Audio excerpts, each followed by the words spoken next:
Drew. I think it's time for our week in review. How you doing? We're back. Week in review. Last week we had a fabulous Sunday. It was Youth Sunday, and I couldn't have been more elated and more delighted with our youth preacher, Christine Rubel. She did a fantastic job. Christine, good stuff. You blessed us with your words and spoke to our hearts, and we praise God for that. And Summer Browning, who also gave the children's sermon in the gathering, also great job, and the bread was a nice touch. Gospels class finished up on Matthew, and we kicked off our first Lenten series program. It was on the book of Job.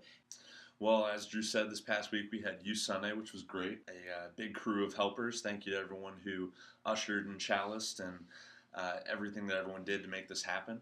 And then after that, we went to Winter Jam. We luckily made it. For those of you that went, know what I mean. There was a massive crowd of people, but Excellent.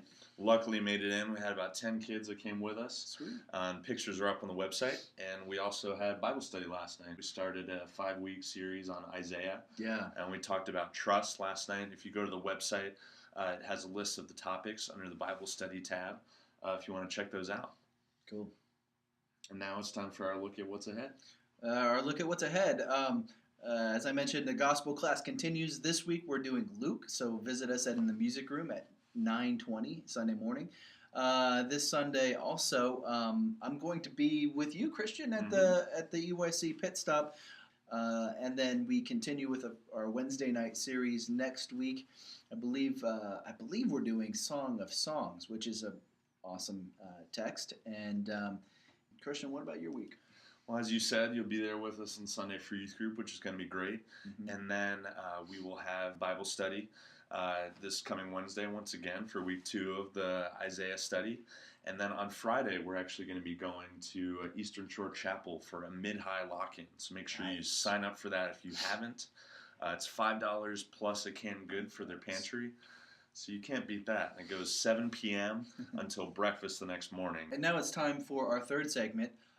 We've introduced a Bible fun fact of the day.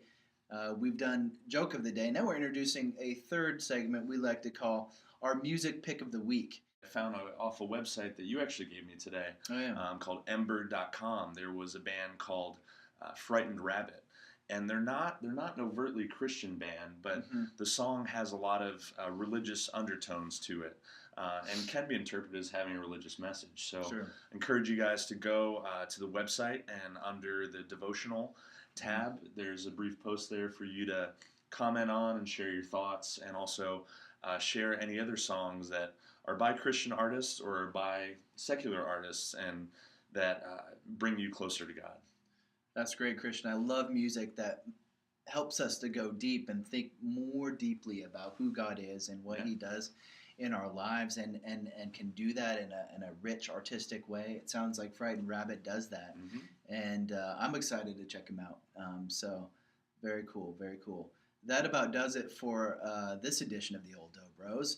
I am Drew. I am Christian. And we are so happy to be with you and that you were with us, and we will see you next week. Bye-bye.